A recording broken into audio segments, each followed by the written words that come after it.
questions. Starting with the first question coming from Phantom Sidious, who wants to know, what are my overall thoughts on the Marvel Cinematic Universe? Well, they make money, I guess. A lot of people like them. I'm not a big fan of all of them.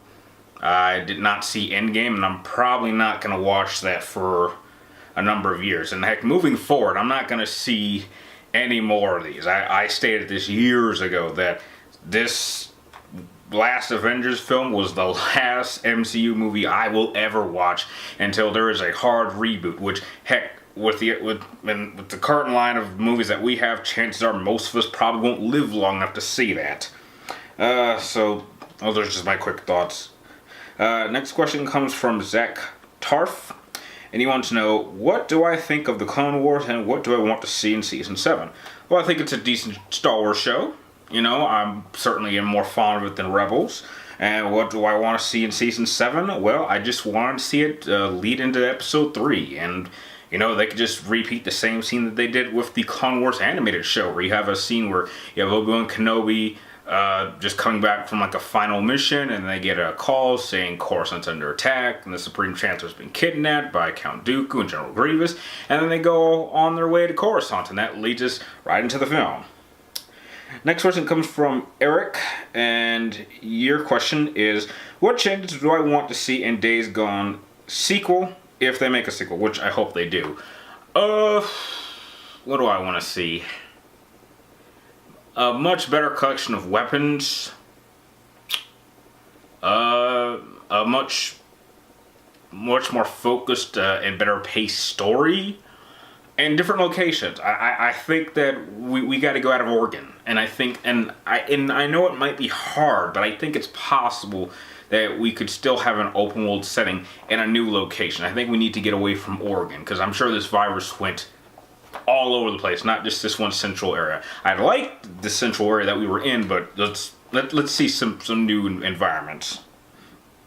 The next question comes from Santic Serpino. You want to know, do I think the Joker was overused in the Batman Arkham games? Overused, not so much, but I can understand why some people might think that.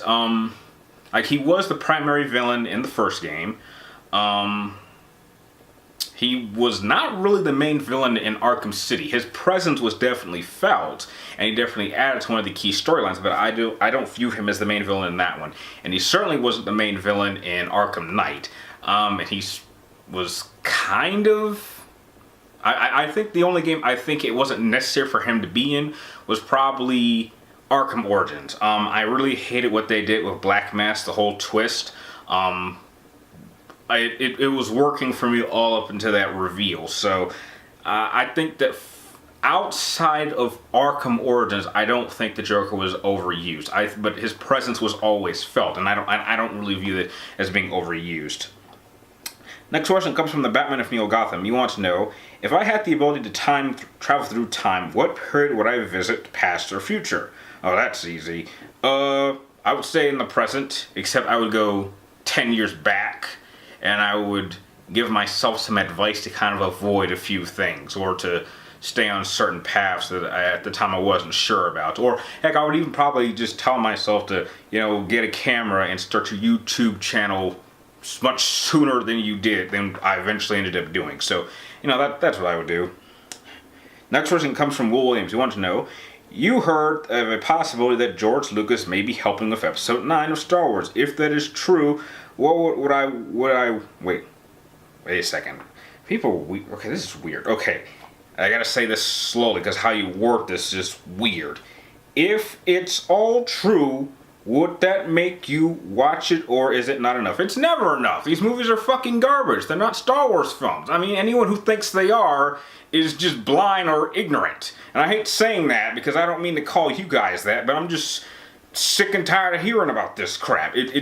Trust me, I'm telling you, George Lucas is not a part of these films. They are simply saying that to trick you into thinking that this movie is going to be better. I am sorry.